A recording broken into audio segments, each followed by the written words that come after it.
A newer tradition in one of Denver's most historic communities, the first Friday Jazz Hop, the backdrop for Denver7's Your Voice event in 5 Points tonight. We took our team and the news on the road to get up close in the community. And while we were there, we got to hear from so many people. They told us what they want to know and share about 5 Points. Denver7's Shannon Ogden shares Your Voice.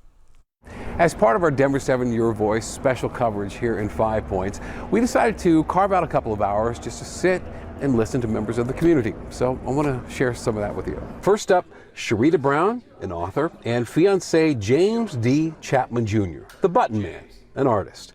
There was some music playing outside as we began. Oh my God, we missed it. Oh, it's like a parade. Yeah, it's like Louisiana. The Button Man's been in 5 Points since 1972. Moved here from Florida. Sharita's lived here her whole life. So what keeps him here? Here lately, I'm loving the jazz and the food.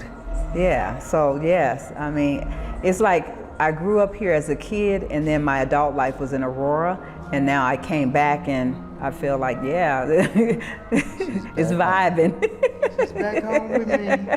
Yeah. Migrating from the South with my mother, it was a beautiful place to come here and just like fellowship with beautiful, diverse people.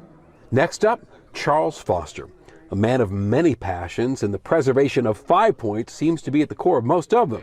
And Charles wants to expand the 5 Points Historic District and for the neighborhoods to more accurately describe and include 5 Points. People keep saying Rhino, Rhino. Excuse me, that is 5 Points River North. Excuse me, that is 5 Points Curtis Park. Excuse me, that is 5 Points Ballpark. Excuse me, that is 5 Points North Union Station. And finally, Ed Contreras, a lifelong Denverite and musician. In fact, I caught him just as he was about to duck into the Wooten Brothers concert across the street at Cervantes Masterpiece Ballroom. Who do you remember coming through that just blew your socks off? Well, I was really impressed, of course, when like Crosby, Stills, Nash and Young, those guys were around here. All right, out of all the people I met today, and that was just a very few of them, they all had one thing in common. They were so passionate about 5 Points, protecting it and preserving it, and I get it. This is my favorite neighborhood in my favorite city. For Denver7 Your Voice, I'm Shannon Ogden. Wonderful. Thank you, Shannon. The city of Denver is investing in jazz music in 5 Points. Denver Arts and Venues announced late last year it was canceling the annual 5 Points Jazz Festival because of rising costs, but replacing it with a new grant program. So the city is awarding $125,000 to the 5 Points Business Improvement District to fund jazz programming throughout the year. Another $100,000 in grants will be distributed to individual projects, and applicants can request up to $10,000.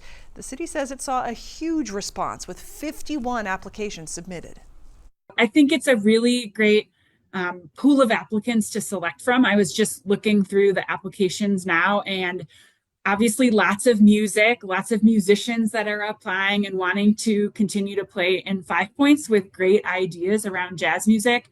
But we're also seeing nonprofit organizations with ideas around jazz.